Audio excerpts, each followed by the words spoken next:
जय महाराष्ट्र. मी अनिकेत पेंडसे. बुलेटिनमध्ये तुमचं स्वागत. पुढच्या 10 मिनिटात आपण घेणार आहोत 20 आंतरराष्ट्रीय घडामोडींचा आढावा. सुरुवात करूयात वर्ल्ड 20 न्यूजला.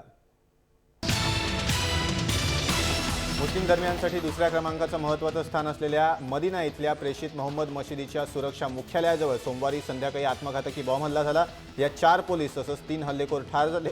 जेधा इथल्या अमेरिकी वकिलात परिसरात तसंच सौदी अरेबियाच्या पूर्व भागातील शिया पंथीयांच्या एका मशिदीबाहेरही आत्मघातकी दहशतवाद्यांनी स्वतःला उडवलं. त्याचवेळी बगदाद आंतरराष्ट्रीय विमानतळ परिसरात सोमवारी किमान 20 स्फोट झाले. मदिना इथल्या प्रेषित मोहम्मद यांच्या कबरीजवळ झालेल्या स्फोटामागे पाकिस्तानी वंशाच्या व्यक्तीचा सहभाग असल्याचं सौदी अरेबियानं जाहीर केलंय. अब्दुल कलजार खान नावाची ही पाकिस्तानी व्यक्ती 12 वर्षांपूर्वी सौदीमध्ये ड्रायव्हरच्या कामासाठी आली होती.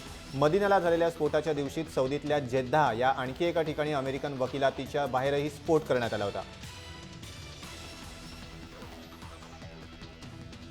पाकिस्तानी पंतप्रधान नवाज शरीफ यांच्यासमोर येत्या 21 जुलै रोजी पाकव्याप्त काश्मीरमध्ये होणाऱ्या निवडणुकांचं मोठं आव्हान असणार आहे. शरीफ हे लंडनमधून आपल्या हृदयावरच्या शस्त्रक्रियेनंतर पाकिस्तानात परतत आहेत.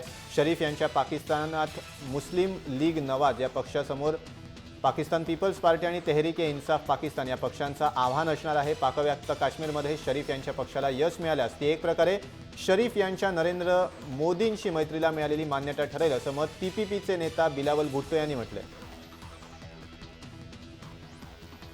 ब्रेक्झिटमुळे युरोप हादरला असताना आता युरोपमधल्याच हंगेरी या देशानंही जनमताचा कौल घेण्याचा घाट घातलाय. या जनमताचा विषय असणार आहे हंगेरीच्या संसदेच्या मान्यतेशिवाय हंगेरियन नसलेल्या लोकांचं युरोपियन युनियननं हंगेरीत सक्तीचं पुनर्वसन करावं का. येत्या 2 ऑक्टोबरला हंगेरीत हा कौल घेण्यात येणार असल्याचं हंगेरीचे राष्ट्रपती जानोस एडर यांनी म्हटलं. अमेरिकेतल्या डेमोक्रॅटिक पक्षाच्या अध्यक्षीय उमेदवार हिलरी क्लिंटन यांनी त्यांचे रिपब्लिकन प्रतिस्पर्धी डोनाल्ड ट्रम्प यांच्यावर पुन्हा एकदा निशाणा साधलाय. त्यावेळी कारण ठरलंय ट्रम्प यांचं एक ट्विट. या ट्विटमध्ये ट्रम्प यांनी हिलरी यांना नोटांच्या पार्श्वभूमीवर दाखवलंय. या चित्रावर एका ताऱ्याच्या आकारात सर्वाधिक भ्रष्टाचारी उमेदवार असं लिहिण्यात आलंय. हा तारा ज्यूंना पूज्य डेव्हिडचा तारा असल्यानं एक प्रकारे हिलरी या ज्यूंच्या पैशावर निवडणूक लढवत आहेत असं ट्रम्प सांगू पाहत आहेत. हिलरी यांनी मात्र ट्रम्प यांच्या या ट्विटची वर्णभेदवादी असल्याची संभावना केली.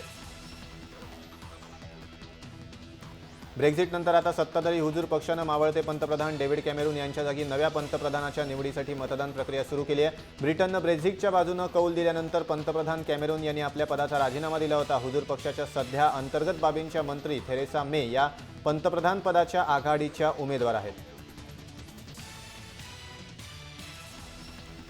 साऊथ आफ्रिकेत सध्या माध्यमांवरच्या निर्बंधांची मोठी चर्चा सुरू झाली आहे. इथल्या सरकारी मालकीच्या साऊथ आफ्रिकन ब्रॉडकास्ट कॉर्पोरेशन या वाहिनीनं हिंसक आंदोलनांची दृश्य न दाखवण्याचा संपादकीय निर्णय घेतलाय. हिंसक घटनांचं वार्तांकन करताना पत्रकार बळी पडू नयेत यासाठी हा निर्णय घेण्यात आलाय.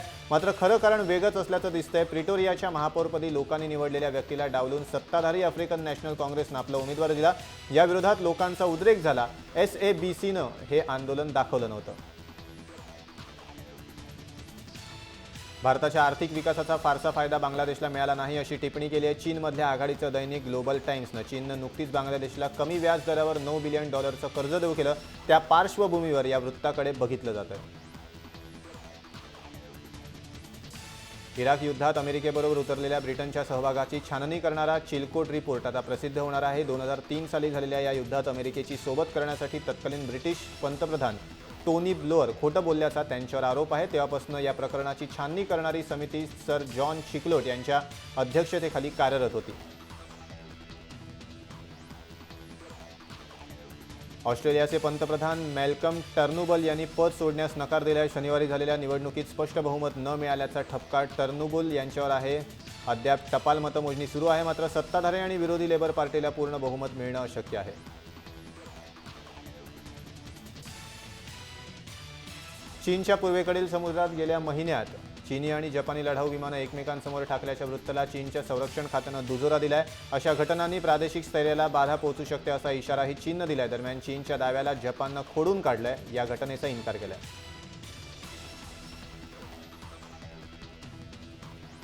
झिम्बाब्वेमध्ये टॅक्सी चालकांच्या आंदोलनाला हिंसक वळण लागलं. पोलिसांची दडपशाही लाचखोरीच्या विरोधात हे आंदोलन सुरू होतं. मात्र राजधानी हरेरामध्ये सुरू झालेल्या या आंदोलनात स्थानिक जनताही सामील झाली आणि या मोर्चाला हिंसक वळण लागलं. जमावानं पोलिसांवर दगडफेक केली. प्रत्युत्तरादाखल पोलिसांनी अश्रुधूर आणि पाण्याच्या फवाऱ्यांचा मारा केला.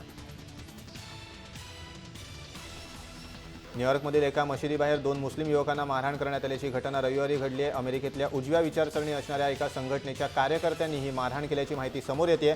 मुस्लिम तरुणांवरील हल्ल्याची अमेरिकेतली ही या आठवड्यातली तिसरी घटना आहे। न्यूयॉर्कमधल्या ब्रुकलिन परिसरातील मशिदीबाहेर ही घटना घडली। अजूनही आरोपींना अटक करण्यात आलेली नाहीये।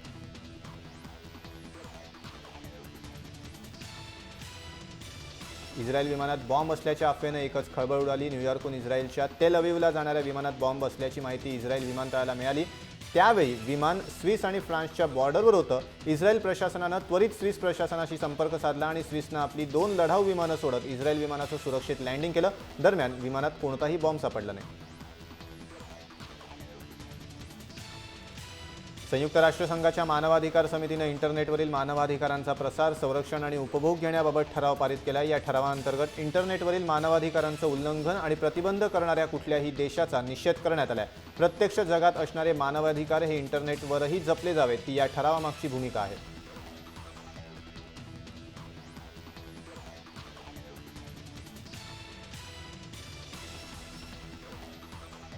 अमेरिकेची अंतराळ संशोधन संस्था असलेल्या नासाचं जुनो हे अवकाशयान आज मंगळवारी सूर्यमालेतील सर्वात मोठ्या आणि बलाढ्य समजल्या जाणाऱ्या गुरुग्रहाच्या कक्षेत यशस्वीपणे स्थिरावलं। प्रखर उत्सर्जित किरणं असूनही या यानानं ही कामगिरी बजावली आहे। जुनोच्या 5 वर्षांच्या प्रवासानंतर नासानं हे ऐतिहासिक यश मिळवलं। इराणमधील ज्येष्ठ सिनेदिग्दर्शक अब्बास कैरोस्तामी यांचं पॅरिसमध्ये निधन झालंय। ते 76 वर्षांचे होते। कैरोस्तामी यांच्या 1997च्या टेस्ट ऑफ चेरी या फिल्मला पाम डिओर सन्मान मिळाला होता। 1940 साली तेहरानमध्ये जन्मलेल्या कैरोस्तामी यांनी 1979च्या इस्लामी क्रांतीनंतरही इराणमधनं आपलं काम सुरूच ठेवलं होतं। चीनमध्ये पुरात 130 जणांचा मृत्यू झालाय। चीनच्या मध्य आणि दक्षिण भागात गेल्या आठवड्यापासून पाऊस कोसळतोय, त्यामुळे आलेल्या पुरात 13 जणांनी आपला जीव गमावलाय, तर 10 लाख हेक्टर जमिनीवरील शेतीचं नुकसान झालंय।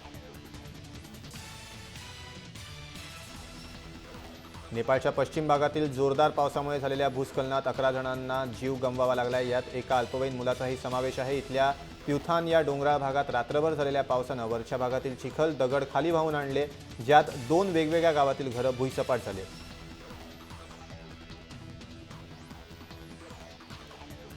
यंदा ब्राझीलमधल्या रिओ द जानेरोमध्ये भरणाऱ्या ऑलिम्पिक स्पर्धांवर अनिश्चिततेचं सावट पसरलंय। रिओच्या राज्य सरकारनं सार्वजनिक व्यवस्थेचं संकट जाहीर केलंय। वाढत्या हिंसक घटना, सार्वजनिक आरोग्याच्या समस्या आणि अपुरा अर्थपुरवठा यामुळे ही परिस्थिती उद्भवली आहे।